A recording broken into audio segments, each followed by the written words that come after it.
Usually, when we talk about getting a medical diagnosis, right, there's this expectation of absolute precision. Oh, for sure.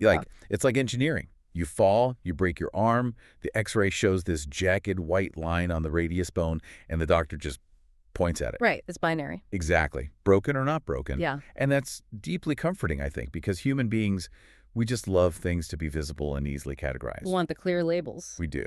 But the moment you step out of that hospital and into the world of human relationships, specifically the internal landscape of a man's intentions and desires, that X-ray machine just shatters. It completely breaks down. Yeah. We're suddenly looking at a diagnostic landscape that is incredibly murky. Well, the human heart is, it's the ultimate moving target. And nowhere is that water murkier than in the specific dynamic we're talking about today. Right. Especially for men who are actively trying to pursue a life of advanced virtue. So we are speaking directly to you today, the listener who is navigating this very specific, notoriously challenging terrain. We are taking a deep dive into the core struggle of forming genuinely chaste, non-romantic friendships with women. Which is huge. It is. Because the goal is doing that without falling into the trap of viewing them solely through the lens of potential wives or, sexual partners. Yeah, and it sounds so simple on paper, right? Just be friends. Just be friends. But biologically, culturally, psychologically, a man's default setting is often to constantly evaluate. Always running the numbers. Exactly. And the goal of this deep dive isn't to just, throw a bunch of rules at you about avoiding sin in some kind of legalistic bare minimum way. Because merely avoiding sin is a shockingly low bar for a mature spiritual life. It really is. We need to decode the practical, the psychological, and the spiritual realities of how men and women actually interact. So the mission here, our objective, is constructing an actionable blueprint for maintaining true platonic philia, deep, virtuous friendship.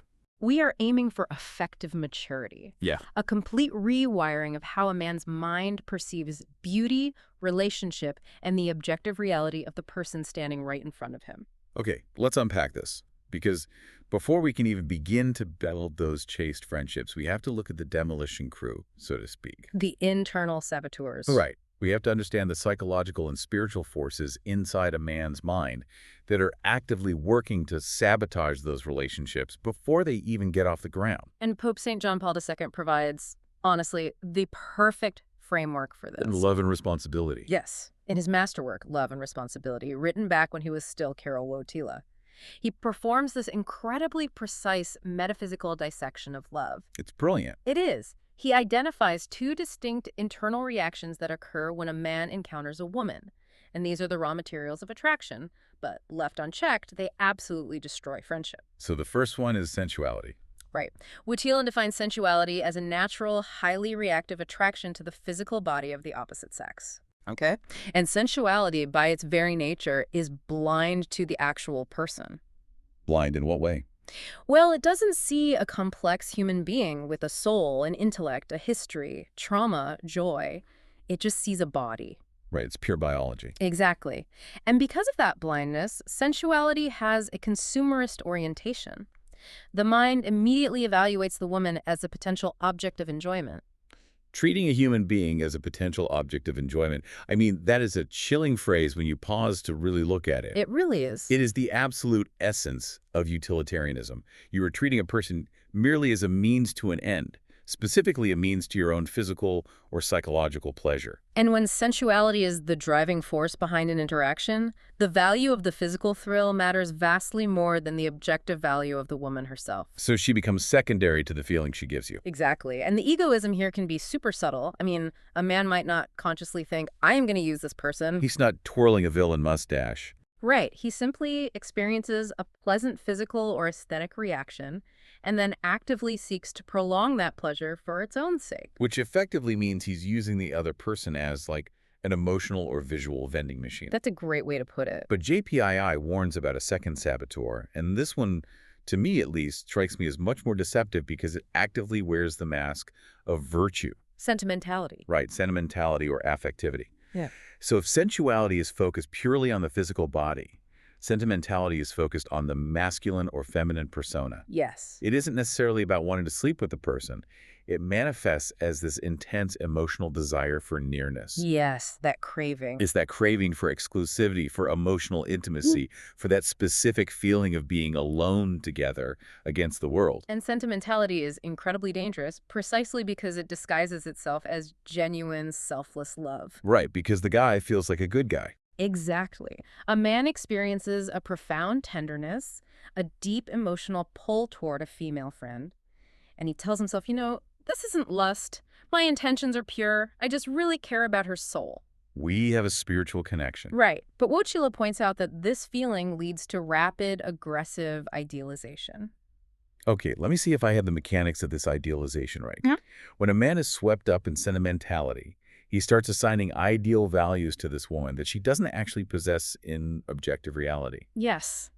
He isn't falling in love with her, he's falling in love with the composite ideal he's constructed inside his own head. He's building a fantasy. Right, so the real, living, breathing woman who has flaws, annoying habits, a complex and perhaps messy history, she is reduced to a blank canvas. She becomes a mere occasion for the eruption of his own romantic longings. Wow. So the real woman disappears completely in this dynamic. She is swallowed whole by the man's emotional appetite. So sensuality is essentially treating a person as a beautiful object you want to steal from a museum and consume. Yeah. But sentimentality is sneaking into the museum, taking an original masterpiece painting, painting your own picture over the top of it, and then falling madly in love with your own paint job. Am I getting that right? That analogy holds up perfectly because Yeah. in both scenarios, you are utterly failing to love the actual masterpiece. You're just loving yourself, really. Exactly. Both are forms of profound egoism, and the challenge here is diagnosis. Because it feels good. It feels amazing. A man trapped in sentimentality feels genuine emotional warmth. The feelings of tenderness can be overwhelmingly strong. So how does he tell the difference? The distinction lies entirely in the will. True love, and by extension true virtuous friendship, requires the will actively seeking the objective good of the other person. So the will has to take the wheel from the emotions. Yes, because sensuality and sentimentality are passive emotional reactions. They happen to you. Right, you don't schedule a Tuesday at 4 p.m. to feel attracted to someone. It just hits you. Exactly. Sympathy and emotional warmth can bring two people together, sure. But recognizing another person's inherent, unrepeatable worth, that is a conscious, active choice. It's an act of the will. It is. If a man's primary underlying drive in a friendship is to feel good, to feel close, or to feel validated by a woman's attention, he is practicing egoism masked as affection. So true friendship demands that the will steps in. It decrees, I will seek what is ultimately best for her soul and her life, even if it requires me to step back. Even if it denies me the emotional high I am currently craving. Precisely. It fundamentally comes down to the difference between I want you to be happy, and I want to be the one who makes you happy so I can feel important and validated. Ouch. Yeah. That ego stroke is the silent killer. It really is. And until a man recognizes these two internal saboteurs, the consumerism of sensuality and the idealization of sentimentality, he is essentially walking through a relational minefield wearing a blindfold. Okay, so we've mapped out the internal, hidden dynamic inside a man's mind. The crucial next question is how this internal mind virus actually breaks out into the real world and destroys an external platonic friendship. This is where it gets behavioral. Right.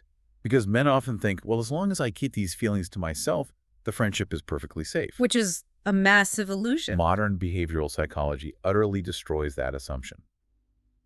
We have to look at the phenomenon of mutual romantic projection. Right. So there's this fascinating, highly detailed research out of the University of Maryland by psychologists Edward LeMay and Noah Wolf. Right, the projection bias study. Yes. They mapped the exact mechanism of this destruction. They studied what they call projection bias. Let's ground this in a scenario for you, the listener. Yeah. Say a man has a female friend. They've been completely platonic for, a year. Okay. Then he starts experiencing some level of romantic or sexual desire for her.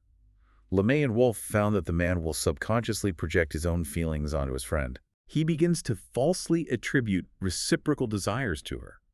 His brain creates this logic loop like, I am attracted to her, therefore she must be attracted to me. And we have to emphasize, this is a deeply ingrained psychological bias. It's not on purpose. Not at all.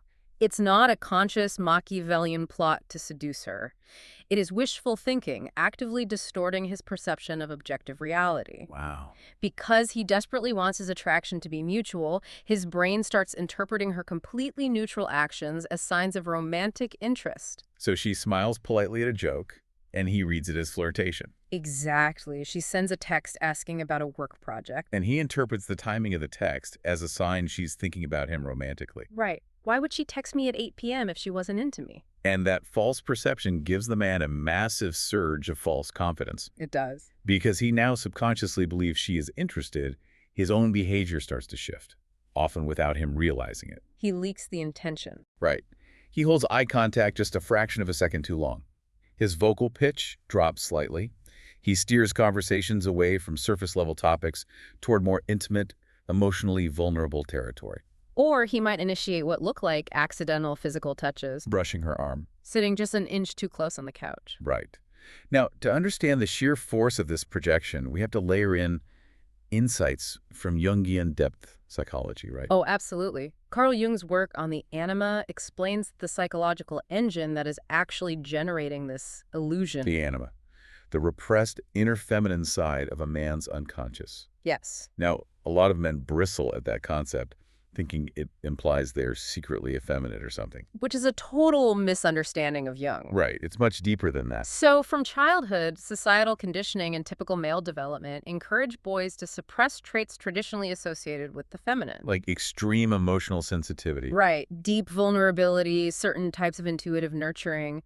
But the human psyche doesn't just delete suppressed traits. They don't just go away. No, they coalesce. They form an unconscious, highly powerful archetype within the man's mind, the anima. Okay. When a man experiences a sudden, intense, almost inexplicable infatuation with a female friend, he is very often projecting his own anima directly onto her. So he takes all of his own repressed emotional life, his own hidden desires for vulnerability, bundles them up, and throws them onto this woman like a blanket. Yes, that is exactly it. And because he's projecting his own internal architecture onto her, he doesn't actually need to know her deeply. In fact, knowing her too deeply would ruin the illusion. Wait, really? Oh, definitely. He needs her to remain somewhat of a mystery so she can serve as a suitable container for his ideal. Oh, wow. He projects the anima onto her, and suddenly she appears to be his perfect soulmate, the missing half of his heart. He feels an incredible, almost mystical connection. But it's an illusion. He is connecting with his own unconscious, not her objective reality. Here's where it gets really interesting. And honestly, this is the tragedy of LeMay and Wolf's research. What happens next? The feedback loop. Right, because they didn't just study the man's internal projection, they studied the chain reaction it causes in the real world, the self-fulfilling prophecy. Yes. The man is projecting his anima, he's experiencing projection bias, and his body language is leaking all of these subtle, subconscious, flirtatious cues. And the woman, who up until this exact moment has been purely platonic in her intentions, begins to pick up on these subtle cues. He notices. Of course she does. She senses, correctly, that he is evaluating her as a mate. And human beings are incredibly responsive to being desired. Right. The man's subconscious mate evaluation triggers her own psychological mechanisms to start viewing him as a potential partner. So the researchers actually found that when people project romantic desire, it prompts relationship initiation behaviors. Yes. The targets of that projection, the female friends, are actually influenced by those overtures.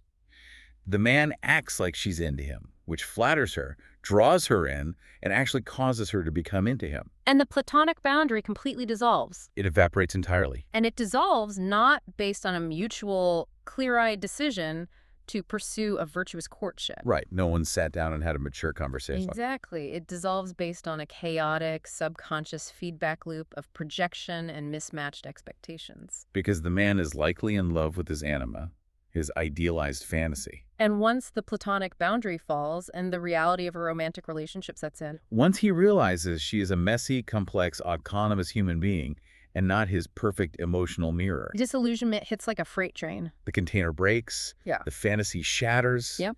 and the romantic relationship fails because it was built on a psychological mirage.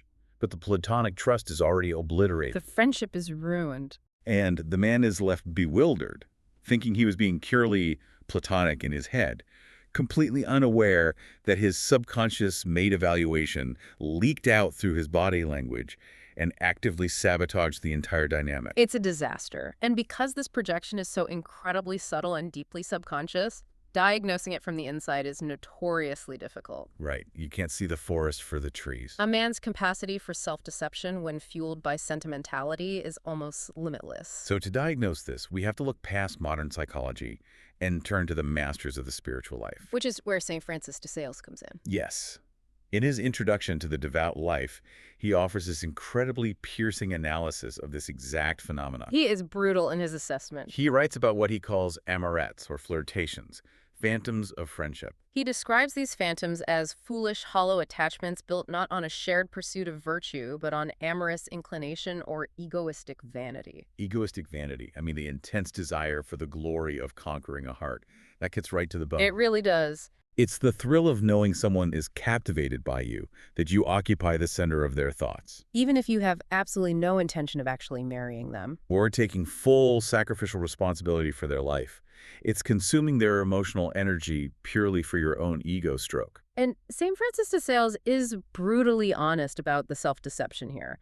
He details how men can go for years, literally years, without ever physically violating the boundaries of chastity. They don't sleep together. Right. They don't cross any physical lines. And so the man comfortably tells himself, well, I am perfectly chaste. This is a holy spiritual friendship. Meanwhile, he is completely compromising his soul and hers by soaking his heart in romantic dallyings, Lingering glances. emotional dependency, constant text messaging, all under the bulletproof pretext of friendship. He is enjoying the emotional high, the dopamine hit of a pseudo-romance, while entirely avoiding the heavy lifting of a sacramental commitment. It goes right back to John Paul II's utilitarianism. Emotional utilitarianism. Exactly. It is exactly what Aristotle would define as a friendship of pleasure or a friendship of utility, masquerading under the noble title of a friendship of virtue.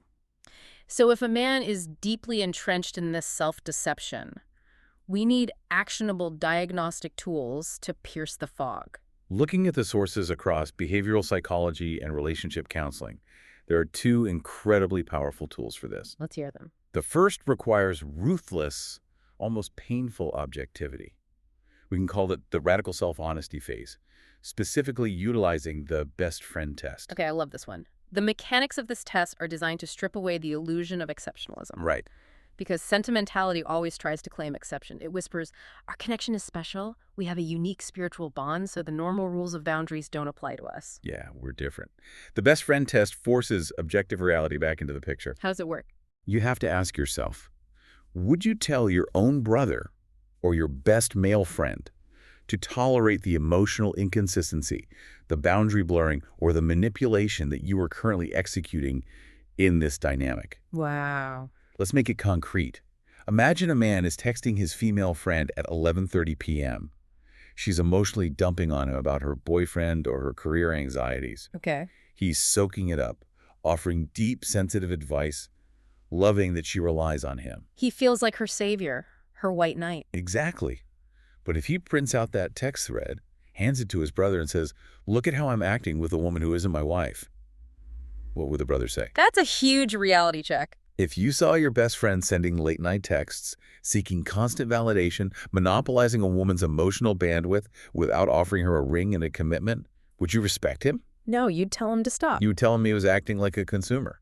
The moment a man looks at his own behavior through the eyes of a trusted, objective third party, the romantic fog evaporates. He sees the egoistic vanity for what it is. The second diagnostic tool attacks the neurochemistry of the problem. Okay. It's the practice of slowing the pace, interrupting the urgency. This is so hard for people. It is.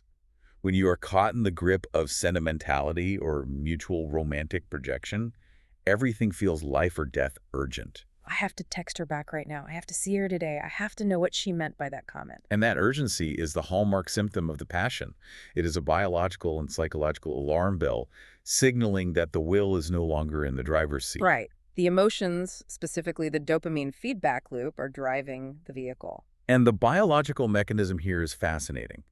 The brain interprets a delay in her text message as a threat to the emotional supply. It triggers anxiety. Yes.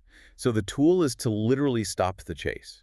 You force a wedge of silence into the relationship. You intentionally space out the communication. You stop initiating the deep late-night conversations. And when you impose that silence, the true underlying architecture of the relationship reveals itself. If the friendship completely falls apart, or if extreme resentment builds simply because you stopped feeding the emotional intensity every single day, it proves the diagnosis. It was never a virtuous friendship to begin with. It was a mutual addiction to the emotional exchange.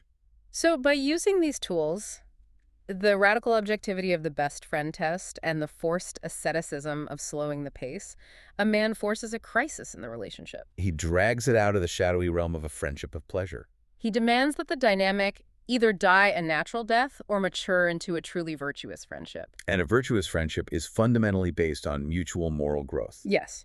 It is two people willing the ultimate good of the other, pointing each other toward God, not consuming each other's emotional resources to patch up their own insecurities. Now, the transition from diagnosis to real-time defense is where the true spiritual labor begins. Right, because theory is nice, but Exactly.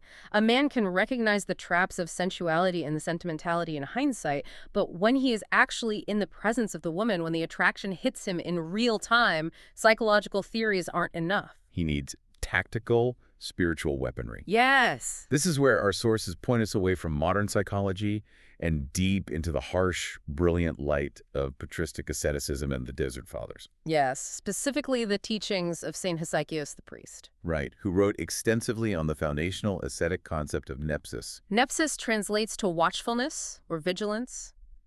St. Hesychios describes it as a continuous, unyielding fixing and halting of thought at the very entrance to the heart. The Desert Fathers understood the human mind as a besieged fortress. They really did. Thoughts are not just random neurological misfires. Yeah. They're active, sometimes predatory forces constantly trying to breach the walls. And St. Hesychios calls these predatory thoughts logismoi. Logismoi. These are impassioned thoughts, the initial provocation introduced by the enemy or simply erupting from our own fallen nature. St. Hesychios argues that nepsis is the absolute stillness of the mind, standing guard at the gate. It is the highly trained practice of marking down these predatory thoughts as they approach from the distance, noting exactly what they say and do, and recognizing the delusive, attractive forms they take to deceive the intellect. I think the best modern analogy for nepsis is viewing your intellect as the VIP room at an incredibly exclusive club. Oh, I like that. And nepsis is the massive, uncompromising bouncer standing at velvet rope. Right. A thought approaches. Maybe it's a sudden memory of how this female friend looked in a certain dress, or a sudden romantic fantasy about comforting her. The bouncer stops it at the door. Yes. You do not let the thought inside to have a drink. Sit down on the plush couch of your mind and chat with you. You don't entertain it. You stop it right at the rope. You check its ID, realize it's a logismoi, attempting to drag you into sentimentality or lust, and you reject it immediately. And this practice of nepsis is deeply integrated into a broader spiritual tradition that was heavily synthesized and emphasized during the post-Tridentine Catholic era. The custody of the senses. Yes, drawing on foundational thinkers like St. Ignatius of Loyola, St. Augustine, and St. John Chrysostom, the Church developed a profound understanding of sensory asceticism. Because they understood that the intellect doesn't operate in a vacuum. It is fed raw data by the body. Right. And they identified the eyes as the primary, most vulnerable channel for visual provocations. St. John Chrysostom was uncompromising on this point, wasn't he? Oh, absolutely. He argued vehemently that it wasn't just the abstract mind that sinned, but the eyes, the ears, the hands, they are all complicit actors in the cause of sin. So to guard the fortress of the heart, you must heavily guard the gates of the senses. St. Ignatius, in his Constitutions for the Jesuits, ordered his men to take special care to guard with great diligence the gates of their senses, especially the eyes, in order to preserve their souls in genuine peace. This is where modern men frequently misunderstand the tradition, I think. Oh, massively. When we hear custody of the eyes, it conjures up this image of a terrified Puritan walking around staring at his shoes, pretending women don't exist. White-knuckling it through the grocery store. Right. Terrified that acknowledging physical beauty will send him straight to hell. It sounds like a rejection of the goodness of creation. That is a tragic modern distortion of a beautiful ascetic practice. Custody of the eyes has absolutely nothing to do with pretending women are ugly or dangerous. It is not fear-based. No. It is an ascetic refusal to look with what the tradition calls appropriation. Appropriation. Claiming something for yourself. Exactly. It is the deliberate, disciplined, moment-by-moment shift from what John Paul II identified as the consumerist gaze Viewing the woman merely as an object to be used for your own visual or emotional pleasure. to a truly sacramental gaze. Okay. The sacramental gaze is the pivot point of everything we are discussing today. Let's make sure we define this clearly for you listening. A sacramental gaze means seeing reality in an integrated, holy way. Yeah. It means viewing the woman not as a fragmented collection of physical parts and not as an idealized fantasy object created to fulfill your emotional void. It means seeing her as an integrated subject, an unrepeatable person made in the terrifying image and likeness of God. It means seeing her beauty, actively acknowledging it as a reflection of the Creator's genius, and then, and this is the crucial part, keeping your hands off it, both physically and mentally. It is the ability to admire the magnificent stained glass window in a cathedral without attempting to pry it out of the stone wall and take it home to hang in your living room. The artist-turned-priest source we reviewed describes this dynamic flawlessly. He really does. He points out that it was Eve's fatal reach, the act of putting her physical hands on the attractive fruit, the act of appropriation that triggered the fall of man. Attraction itself is not appropriation. Right. Seeing sacramentally means honoring the beauty and the objective order of things, but violently refusing the urge to consume them. The theory is beautiful, but how do we execute this in the trenches? Right. How do these ancient spiritual tools blend with modern behavioral control in the exact high-pressure moment of temptation? Because talking about nepsis in a quiet room is easy. Practicing it in real time requires a tactical game plan. Let's construct a real-world scenario and debate the exact response. Scenarios are the only way to test the asceticism. Set it up. Okay, listener, picture this. You're having coffee with a female friend. It's a Tuesday afternoon. The dynamic has been platonic. Okay. The conversation is flowing well. She laughs at a joke you make. She leans in across the table and she briefly touches your arm. In that exact second, a completely uninvited, lustful, or intensely romantic thought, a provocation, a prosvoli hits your mind. What do you do in the next 5 seconds? Step 1 must be somatic. It has to happen in the physical body before it happens in the mind. The first move is the sacramental pause. You must immediately, intentionally halt all physical reactivity. Wait, you mean literally freezing? Don't flinch? Neutralizing your autonomic nervous system. When that thought hits, your body wants to react. Your pupils dilate. You want to lean in closer to match your proximity. You want your vocal pitch to drop an octave to signal intimacy. You want to lock eyes with a sudden, heavy intensity. You must asceticize that biological impulse. Do not lean in. Do not change the tone of your voice. Keep your posture relaxed, but completely rigidly neutral. And the reason that physical lockdown is the crucial first step goes right back to the projection bias from LeMay and Wolf. Exactly. If you don't neutralize your body language in that first microsecond, your internal mate evaluation is going to leak out. She will subconsciously pick up on your dilated pupils and your shifted posture, and you will instantly trigger her to start viewing you romantically. You have to sever the self-fulfilling prophecy at the physical level before you even address the spiritual attack in your mind. Precisely. Once the body is neutralized, step 2 moves to the intellect. Okay, for step 2, I lean toward the method outlined by the artist-turned-priest source, I call it. See, pray, and pass on. Okay, let's hear it. So the balancer stops the thought at the door. You acknowledge that she is objectively beautiful or that the moment was intimate, but instead of letting the thought fester into a fantasy of appropriation, you immediately humanize her. Okay. You remind yourself of her complex reality. You think she is a daughter of God. She has her own deep struggles, her own distinct vocation, her own inherent dignity that has nothing to do with me. Right. You fire off a silent, rapid prayer for her well-being, thanking God for the gift of her friendship. And then you deliberately pass on. You force your conscious mind back to the actual topic of conversation. See, I agree. That is a beautiful, positive redirection. And it works well for mild sentimentality. But I will argue fiercely that against a truly aggressive logizmoi, especially violent, lustful provocation, see, pray, and pass on, is far too gentle. Too gentle. It leaves the door cracked open for the thought to linger and return. Step 3 must be what the Desert Fathers call antiresis. Rebuttal, the counterattack. The ascetic counterattack? Saint Hesychios is absolutely uncompromising here. You must not converse with the thought. You do not gently pass on. He instructs that you must strike at it angrily in the heart, cursing it as we do so. That language shocks people, cursing the thought. Cursing the demonic fantasy to disperse it. The intellect must not pursue the fantasy like a gullible child deceived by a street conjurer. Right. When that intense romantic or lustful urge hits, you do not negotiate. You do not softly redirect. You violently, aggressively reject the premise that she is an object for your consumption. You mentally strike the thought down with a definitive, aggressive no. Okay, I see the necessity of that violence. The stakes are incredibly high. You are defending her dignity as a human being and your own soul from corruption. It isn't a gentle redirection, it's a spiritual combat maneuver. Which leads directly to step 4, the final and most powerful stroke in the ascetic arsenal, the Jesus prayer. Yes. Immediately invoking the holy name, Lord Jesus Christ, Son of God, have mercy on me, a sinner. St. Hesychius says this should be the immediate, instantaneous follow-up to the rebuttal, concentrating the scattered heart through the explicit invocation of Jesus Christ. Repeated rapidly in the silence of the heart. He compares it to flashes of lightning repeated over and over in a dark sky before a rainstorm. Wow. This act centers the intellect. It actively blinds the passions. It calls down the objective grace of God into that specific moment in the coffee shop, shielding both the man and the woman.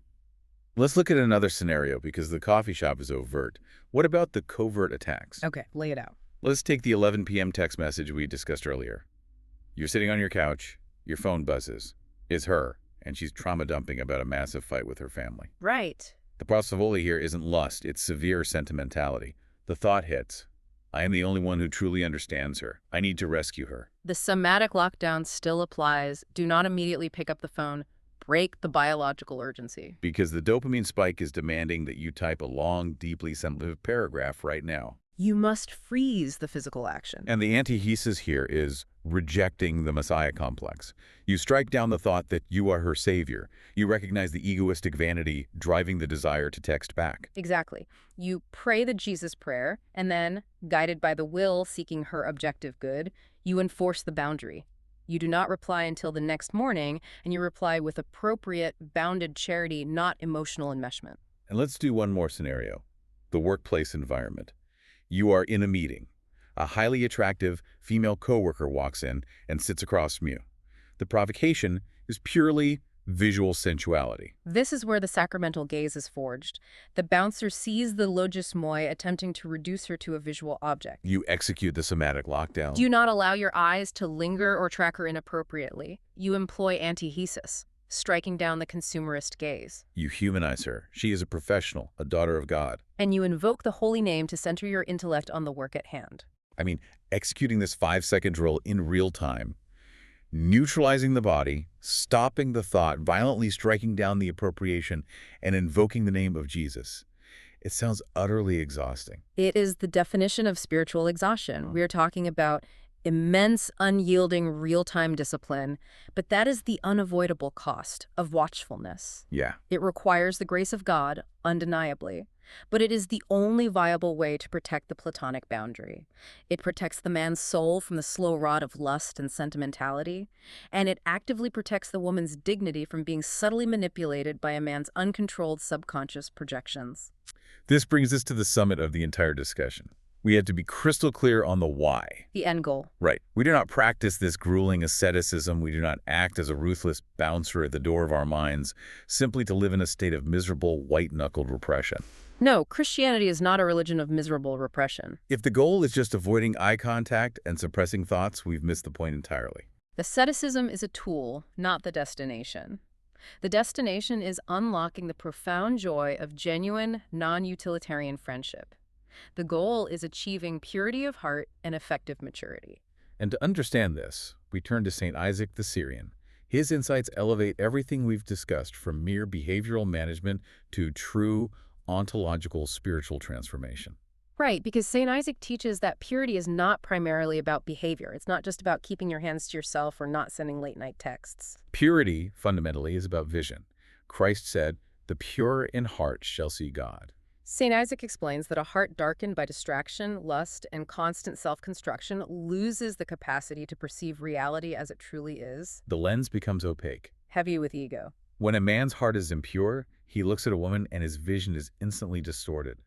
He sees only what she can do for him, either physically satisfying his sensuality or emotionally feeding his sentimentality. His vision is warped by the gravity of his own appetites. But a pure heart, a heart scoured clean through the rigorous asceticism of nepsis and antithesis, allows a man to finally perceive reality clearly. He sees the woman as God sees her. This transformation of vision is entirely possible. We see it perfectly modeled in the life of St. Pope John Paul II. We read his dense theology, but he actually lived it. He did. He maintained incredibly intimate lifelong friendships with women, most famously with the philosopher Anna Teresa Timianeka.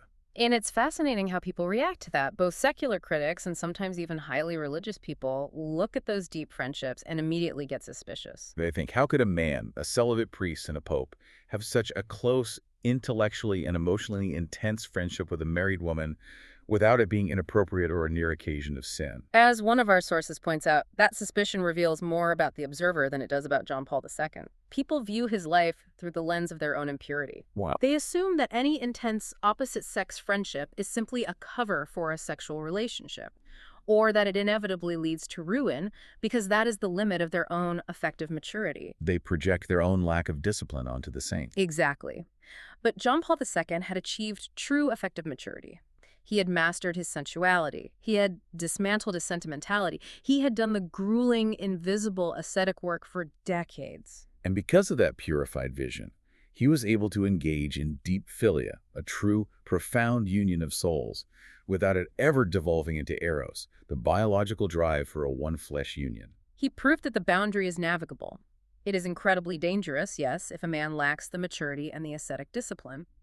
But for the man who has purified his vision, who has established a permanent sacramental gaze, the friendship ceases to be a minefield and becomes a great spiritual good. The Catechism of the Catholic Church itself explicitly states that chastity is expressed notably in friendship and that it leads directly to spiritual communion. So what does this all mean for the listener practically? It means arriving at a place of incredible, profound freedom. Think about the heavy, suffocating anxiety that plagues so many interactions between men and women today. Oh, it's exhausting. The constant underlying tension of, does she like me? Am I making a move? Is she making a move? Did I say the wrong thing? When a man finally truly takes the concepts of mating and using completely off the table through strict internal discipline, that anxiety vanishes. The crushing burden of projection is completely lifted from his shoulders. He can finally just sit in a coffee shop and see the woman sitting in front of him. Not as a potential wife he needs to evaluate, not as a sexual conquest to conquer, not as an emotional crutch to feed his egoistic vanity. He sees her as a spiritual sister. He fulfills what John Paul II calls the personalist principle.